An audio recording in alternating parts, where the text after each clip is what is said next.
Débutant cette rétrospective à Kinshasa, où le PDDRC s'est engagé à jouer son rôle central dans la mise en œuvre des accords de paix de Washington, de la déclaration du Doha et de la résolution 2808 du Conseil de sécurité des Nations Unies. La coordination nationale du programme de désarmement, démobilisation, relèvement communautaire et stabilisation PDDRC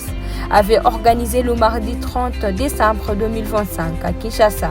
une réunion technique de planification des opérations de désarmement et de démobilisation prévues pour l'année 2026. Cette rencontre s'inscrit dans le contexte actuel de consolidation de la paix en République démocratique du Congo, où le PDDRC joue un rôle central dans la mise en œuvre de ces accords de paix. Ces instruments consacrent le programme comme un mécanisme opérationnel clé pour la réduction durable de la violence armée, la dissolution des groupes armés et la stabilisation des zones affectées par les conflits. La réunion visait à promouvoir une planification rigoureuse, concertée et anticipative des opérations d'aide afin de traduire ces engagements en actions concrètes et cohérentes sur le terrain. À l'approche de l'exercice 2026, la coordination nationale avait engagé un processus de consolidation des prévisions opérationnelles provinciales dans l'objectif de renforcer la cohérence stratégique des interventions, d'améliorer la coordination entre les niveaux central et provincial et d'anticiper les besoins techniques, logistiques, financiers et sécuritaires nécessaires à la mise en œuvre efficace des opérations. Enfin, à Bujumbura, les PDDRC sont au cœur de l'architecture régionale d'alerte précoce en Afrique centrale. En décembre 2025 dernier, la République démocratique du Congo avait renforcé son positionnement stratégique au sein des mécanismes africains de prévention des conflits.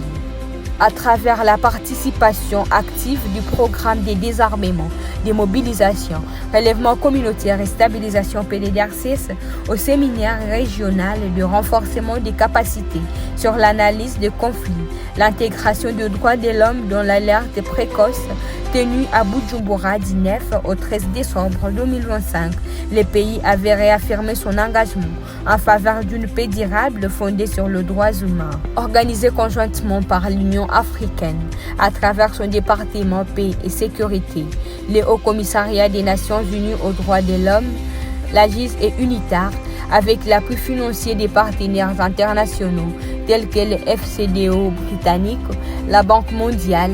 et le BMZ allemand. Ces séminaires avaient réuni des représentants des 10 États d'Afrique centrale dont l'Angola, le Burundi, le Cameroun, la RCA, le Tchad,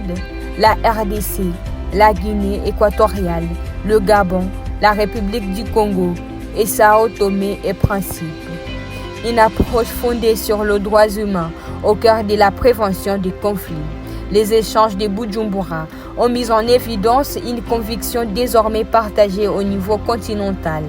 Les violations systématiques des droits de l'homme, les déficits de gouvernance et les inégalités sociales constituent non seulement des conséquences, mais surtout des signaux précurseurs majeurs des conflits violents.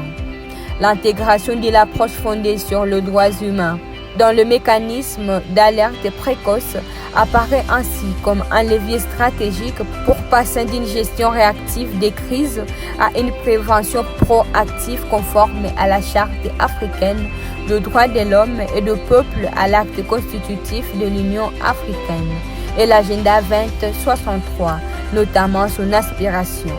Cette orientation est également cohérente avec les objectifs de développement durable des Nations Unies, en particulier l'ODD 16 sur la paix, la justice et les institutions efficaces.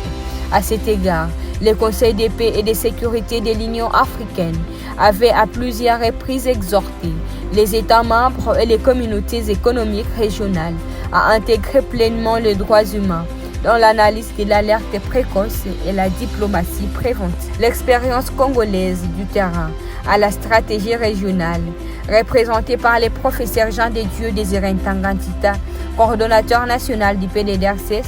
l'expérience congolaise était partagée,